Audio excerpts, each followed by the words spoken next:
네, 박사님, 실제 빙의라는 진단명이 있습니까? 진단명이 존재하죠.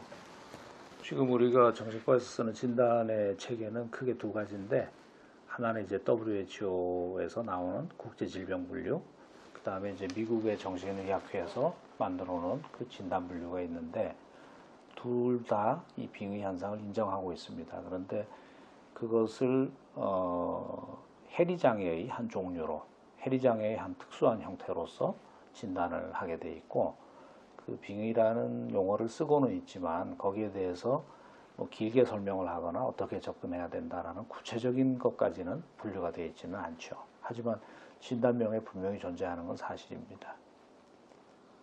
네, 그럼 해리장애라는 것은 무엇을 말합니까? 해리장애는 전체적으로 그야말로 말 그대로는 그 사람의 전체적인 인격에서 어느 한 부분이 떨어져 나와서 따로 독립적으로 작용하는 것을 의미하는데, 그럴 경우에 이제 우리가 흔히 아는 뭐 다중인격이라든가 아니면 기억상실증이라든가 뭐 자기가 한 행동에 대해서 전혀 나중에 되살리지 못하고 완전히 다른 인격에 의해서 지배를 받는 것 같은 몽유병 같은 모습을 보이는 이런 것들을 통틀어서 전부 해리장애라고 보고 있죠. 네, 그럼 왜 정신과 의사들은 이 진단명을 잘 사용하지 않습니까? 우선은 이 해리장애를 진단하는 것 자체가 일반적인 상담에서는 드러나지 않아요.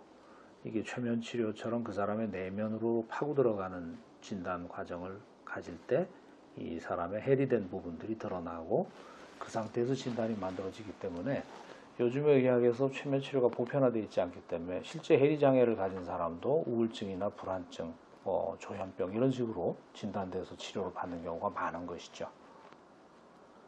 그럼 박사님, 빙의 현상이라는 것이 왜 그 정신과 치료를 하는 데 있어서 중요합니까? 빙의 현상이 중요한 이유는 그 해리장애에서 올라오는 증상하고 또 다른 우울증이나 불안증, 인격장애의 증상하고 굉장히 유사한 점이 많이 있기 때문에 이것이 정말 그 사람 속에 있는 하나의 독립된 인격의 작용 아니면 독립된 그 사람의 어떤 병적인 부분의 작용이다라는 것을 진단하지 못하면 엉뚱한 치료를 계속하거나 계속 약만 주고 환자가 별로 큰 도움을 받지 못하는 경우들이 많이 생깁니다.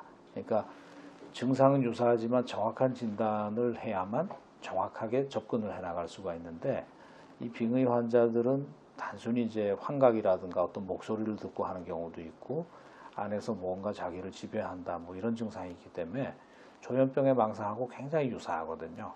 그러니까 대부분 조현병 환자로 분류가 돼서 약을 먹는데 한 가지 특징은 약이 잘 듣지 않는 경우가 많아요. 그리고 조현병으로 설명할 수 없는 또 묘한 증상을 보이는 사람들도 많고, 그렇기 때문에 사실은 진단이 굉장히 중요하죠.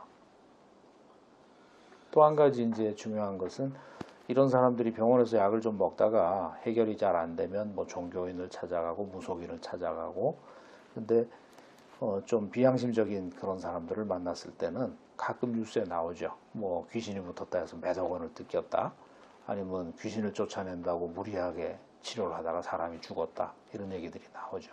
이게 결국은 병원에서 해결이 되지 않기 때문에 환자들은 절박한 마음으로 그런 곳을 찾아가는데 거기에서 이제 2차적인 피해를 보는 경우가 많죠. 사람들은 보통 빙의가 귀신이 붙은 것이라는 속설이 강한데 정말 귀신이 붙은 것이죠? 그렇게 단순하게 생각을 해서는 안 되고요.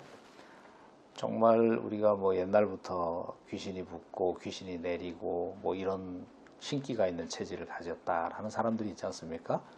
근데 그런 사람들을 보면 대개는 남들보다 좀 직감이 빠르고 또 이렇게 예감도 잘 맞고 뭐 꿈을 꾸면은 잘 맞춘다든가 뭐 이런 사람들이 많이 있어요. 아니면 어릴 때 뭐 헛것을 좀 봤다든가. 근데 이런 사람들의 특징은 굉장히 그 감각기관이 섬세하다는 것이죠.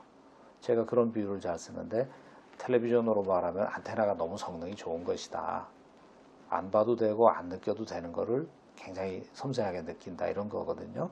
근데 문제는 이런 사람들이 건강할 때는 남보다 직감도 좋고 또 눈치도 빠르고 하기 때문에 자기가 하는 일에서 굉장히 많은 성과를 거두고 성공을 할 수 있는데, 이런 사람들이 환경적으로나 어떤 이유로 인해서 크게 스트레스를 받고 오랫동안 이 상처가 누적이 되면 다른 사람들은 그냥 우울증이나 불안증이 나오지만 이 사람들은 그 빙의 증세와 같은 것이 발생하는 비율이 굉장히 높아요. 그러니까 어느 날 갑자기 이상한 목소리가 들리고 안에서 자기를 지배를 하고 뭐 이래라 저래라 하고 이런 증상이 나오죠. 그럼 그런 경우에는 일단은 정신분열증, 조현병으로 진단하기가 쉬운데 한 가지 특징은 이 사람들은 그런 것을 체험하지만 다른 것들은 말짱하게 생활하는 경우가 많아요. 그러니까 애매한 이 부분을 경험이 있어야 진단을 할 수 있고 또 더 깊이 진단을 하기 위해서는 역시 최면이라는 방법을 통해서 그 사람의 내면에 접근을 해야 되기 때문에 일반적인 상담으로는 진단이 어렵죠. 그러니까 정신과 의사들도 이 사람은 좀 이상하다 하고 의심을 하면서도 다른 방법이 없기 때문에 그냥 약에만 의존하는 경우가 참 많이 있죠. 그럼 박사님, 그 빙의의 증상을 가진 사람들의 치료 과정은 어떻게 진행됩니까? 좀 아까 이제 얘기하다 말았는데 그 안에서 나타나는 인격들이 나는 바깥에서 들어온 것이다 하는 얘기를 하는 경우가 한 60%가 넘어요. 그럼 이걸 죽은 사람의 영혼이라고 할 것이냐, 아니면 그 다중인격이나 해리 장애의 이론에 따라서 이 환자의 인격이 잘라져서 떨어져 나와서 만들어진 독립된 여러 가지의 인격이냐, 이것에 대해서 우리가 사실 누구도 증명할 수는 없거든요. 그렇기 때문에 실제로 치료를 해보면은 그 환자가 옛날에 상처를 입으면서 떨어져 나온 인격들은 거기에 맞춰서 치료를 해야 되고, 바깥에서 들어왔다라고 하는 인격들은 거기에 맞춰서 또 다른 방법으로 접근을 해야 됩니다. 근데 공통적으로 해야 되는 건 뭐냐면 이러한 인격들이 갖고 있는 힘이나 영향력을 최대한으로 약화시키고 약해져 있는 환자를 탄탄하게 만들어주고 이 상황을 이해하게 만들어서 불필요한 두려움에서 벗어나면서 서서히 자기가 스스로의 주도권을 찾아가게 하는 것이 중요하죠.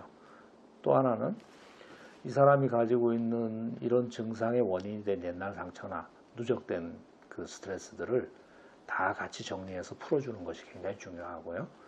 그리고 이제 좋아진 다음에는 이런 것에 더 이상 휘둘리지 않게끔 본인이 자기를 관리하는 것에 대해서 잘 가르쳐주고 훈련하는 것이 굉장히 중요합니다. 이 과정에서 필요하면 약물 치료도 병행하는 경우들이 있는데 일단은 좋아지고 나면은 대부분은 그 좋은 상태를 유지를 하게 되죠. 그러니까 빙이라든가 귀신 들림은 뭐 천형이고 이것은 무조건 무속인이 돼야 되는 팔자다, 이런 것은 전혀 맞지 않다고 저는 봅니다. 실제 우린 치료를 많이 하고 또 치료를 통해서 무속인을 하던 사람이 그것을 그만두게 된 경우들도 있거든요. 네. 그러니까 정확한 진단이 무엇보다 중요하죠.